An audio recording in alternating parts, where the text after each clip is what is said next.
पुराने समय की बात है। एक फ़कीर था जो अपने आप को फ़रिश्ता समझता था। एक बार उसके मन में ख़्याल आया कि मैं फ़रिश्ता हूँ, खुदा मुझसे खुश है, मुझसे बढ़कर उसका कोई और प्यारा नहीं। उसने अर्ज़ की, या खुदा, जो मुझसे भी ज़्यादा तेरा प्रेमी है, मुझसे ज़्यादा तेरा ध्यान करता है, मुझे बता, मैं उनसे मिलना चाहता हूँ। खुदा ने कहा, ए फ़कीर, बड़े बड़े प्रेमी हैं।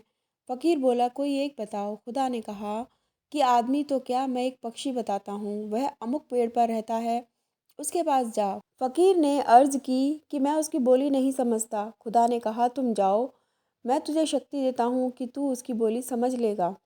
खैर, फ़कीर वहाँ गया, पक्षी को बैठे देखा।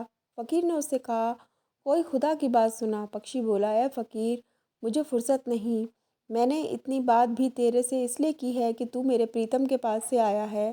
फ़कीर ने कहा, तू क्या काम करता है जिससे तुझे फुर्सत नहीं है? पक्षी ने जवाब दिया, मैं दिन रात परमात्मा का ध्यान करता हूँ, सिर्फ एक तकलीफ़ है। फ़कीर ने पूछा कि वह कौन सी तकलीफ़ है? उसने कहा, यहाँ से कुछ दूर एक चश्मा है जहाँ रोज़ जाकर मुझे पानी पीना पड़ता है। फ़कीर ने पूछा कि चश्मा कितनी दूर है? पक्षी ने कहा कि यह मेरे सामने जो गेहूं का खेत है, इसके आगे है। फ़कीर बोला, यह तो कोई दूर नहीं है।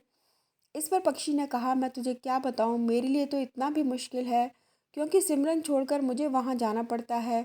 फ़कीर ने कहा कि अगर कोई सेवा हो तो बता। पक्षी ने कहा, बस चश्मे को मेरे पास ला दो। फ़कीर ने कहा कि यह तो नहीं हो सकता, फिर और कोई सेवा नहीं है, कहकर पक्षी सिमरन करने लगा। मतलब तो यह है कि जो खुदा के आशिक हैं, उनका उसके साथ इतना प्यार होता है कि पल पल उनका ध्यान परमात्मा में ही लगा रहता है। जिस तरह अगर कोई कौवा समुद्री जहाज पर बैठ जाए और जहाज चल पड़े तो वह कहीं और नहीं जा सकता। नीचे समंदर है, ऊपर आसमान, उड़ता है और वापस जहाज पर ही आ बैठता है और कोई जगह नहीं है। इसी तरह खुदा के आशिकों का भी जहाज के कोई जैसा हाल होता है। अगर आपको ये कहानी पसंद आई तो प्लीज़ हमारे चैनल को लाइक और सब्सक्राइब करिए। Thanks for watching.